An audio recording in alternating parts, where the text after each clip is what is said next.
Assalamualaikum warahmatullahi wabarakatuh. Pada kali ini saya akan menjelaskan materi tentang pencerminan atau refleksi. Baik, langsung saja kita pada materi. Yang pertama yaitu definisi pencerminan atau refleksi.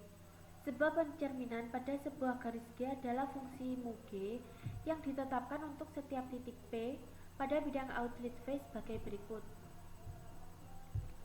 Yang pertama, jika P berada pada garis G, maka mu GP sama dengan P itu sendiri. Yang kedua, jika P tidak berada pada garis G, maka mu GP akan menghasilkan G sehingga G merupakan sumbu dari garis PV. Nah, ini adalah gambar dari aturan yang pertama, di mana P berada pada garis G, maka hasil pencerminannya adalah P itu sendiri. Kemudian gambar yang kedua, sini adalah jika P tidak berada pada garis G, maka akan menghasilkan G, sehingga garis G ini menjadi sumbu dari garis PG. Selanjutnya, misalkan diberikan titik A, B, dan C serta garis G seperti pada gambar 2.12 di bawah ini. Jadi di sini terdapat titik A, B, dan C, dan dapat kita lihat bahwa titik B ini berada pada garis G. Sekarang kita akan lukis A titik A aksen sehingga A aksen sama dengan mu GA. Kemudian yang B titik B aksen sehingga B aksen sama dengan mu GB, dan yang C titik C aksen sehingga C aksen sama dengan mu GC. Yang A, karena A aksen sama dengan mu GA dan A tidak berada pada garis G, maka G merupakan sumbu dari garis A aksen A. Artinya, A aksen terletak pada garis L yang melalui A dan tegak lurus terhadap G. Apabila himpunan N sama dengan L irisan G, maka AN sama dengan NA aksen dan A dengan A aksen terletak pada sisi yang berbeda oleh G. Yang B, karena B aksen sama dengan mu GB dan B terletak pada G, maka B aksen sama dengan B. Kemudian C.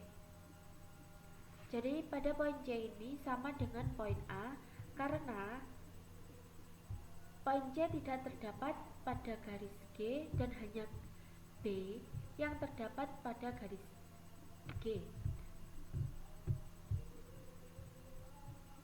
Karena C aksen sama dengan mu GC dan C tidak berada pada garis G, maka G merupakan sumbu dari garis C aksen.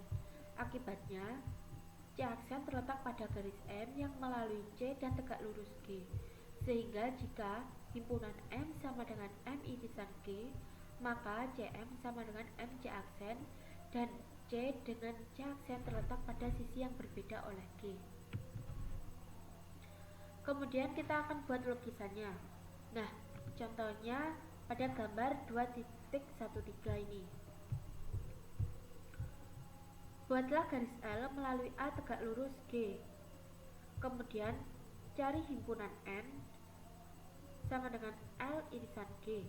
Buatlah ruas garis NA aksen kongruen dengan AN sehingga NA aksen berada pada garis L dan A aksen dengan A terletak pada sisi yang berbeda oleh G.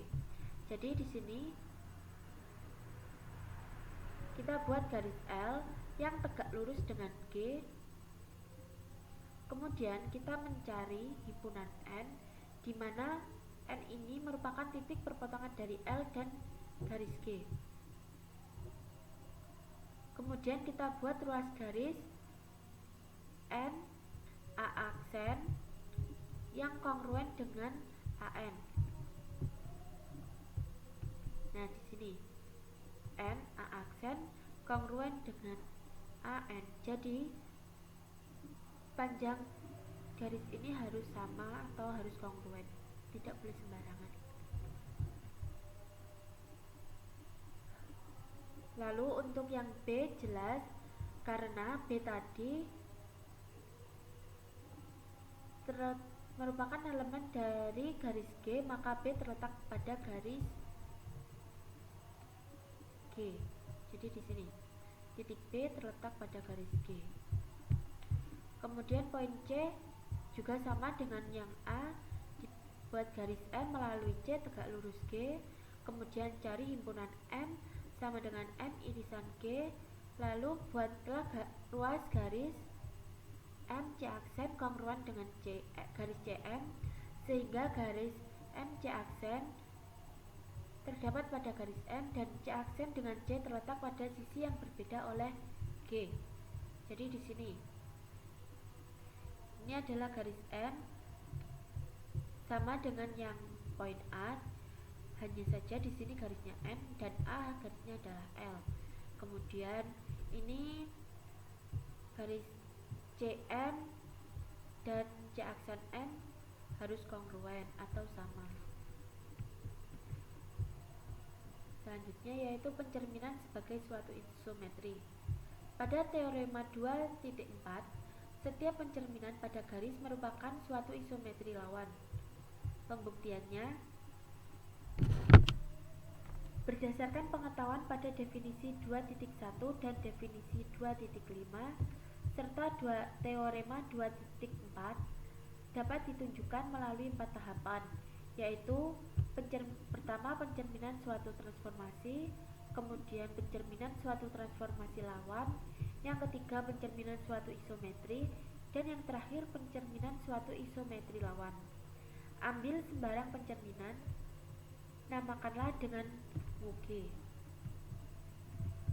Yang A, mu G sebagai suatu transformasi. Pertama, mu G suatu fungsi dari V ke V.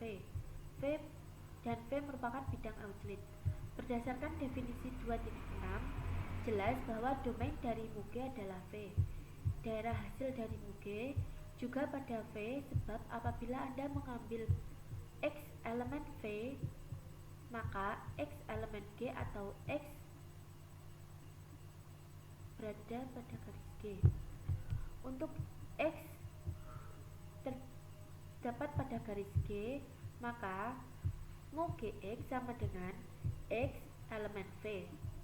Untuk X tidak terdapat pada garis G atau tidak berada pada garis G, maka mu Gx sama dengan Y, di mana G merupakan sumbu dari garis XY. Artinya XY elemen dari V, sehingga Y merupakan elemen V. Artinya mu G adalah bidang V juga. Jadi mu G suatu fungsi dari V ke V. Yang kedua akan dibuktikan bahwa mu G suatu fungsi kepada. Ambil Y elemen V. Artinya Y terletak pada G atau Y tidak terdapat pada garis G. Untuk Y terletak pada garis G, ada prapeta X sama dengan Y, sehingga mu Gx sama dengan Y. Untuk Y tidak terdapat pada garis G, ada X elemen V, sehingga G merupakan sumbu dari garis XY. Hal ini berarti bahwa mu Gx sama dengan Y. Artinya Y mempunyai prapeta yaitu X. Karena setiap Y elemen V selalu mempunyai prapeta anggota V, maka mu G merupakan fungsi kepada. Selanjutnya yaitu akan dibuktikan mu G suatu fungsi satu-satu. Ambil dua titik sembarang A, B elemen V, sehingga mu GA sama dengan mu GB. Misalkan C sama dengan mu GA sama dengan mu GB, artinya C terdapat pada garis G atau C tidak terdapat pada garis G. Untuk C terdapat pada garis G, maka A,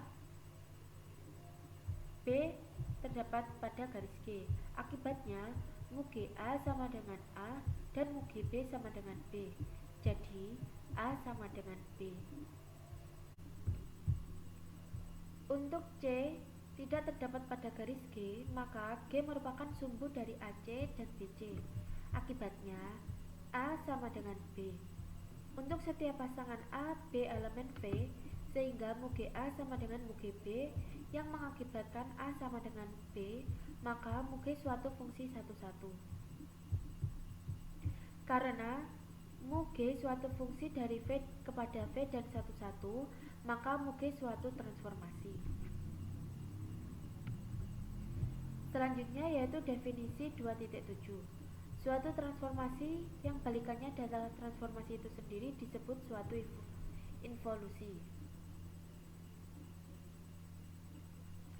Dan pada teorema 3.5, setiap pencerminan pada garis merupakan suatu involusi. Maka pembuktiannya adalah yang pertama, ambil pencerminan pada garis, namakan mu G. Ditunjukkan bahwa mu G inverse sama dengan mu G. Ambil X sembarang titik pada V. Ada dua kemungkinan, yaitu X berada pada garis G atau X tidak berada pada garis G. Untuk X pada garis G, maka mu G bundaran mu Gx sama dengan mu Gx sama dengan mu Gx sama dengan X sama dengan epsilon X.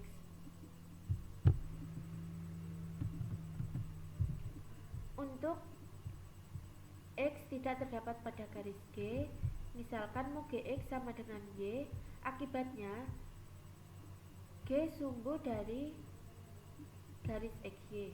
Artinya sama dengan G sumbu dari garis YX sebab garis XY sama dengan garis YX. Jadi mu GY sama dengan X. Perhatikan, mu G bundaran mu Gx sama dengan mu Gx sama dengan mu GY sama dengan X sama dengan epsilon X. Jadi mu G bundaran mu Gx sama dengan epsilon X setiap kita mengambil X elemen V. Akibatnya mu G bundaran mu G sama dengan epsilon. Jadi mu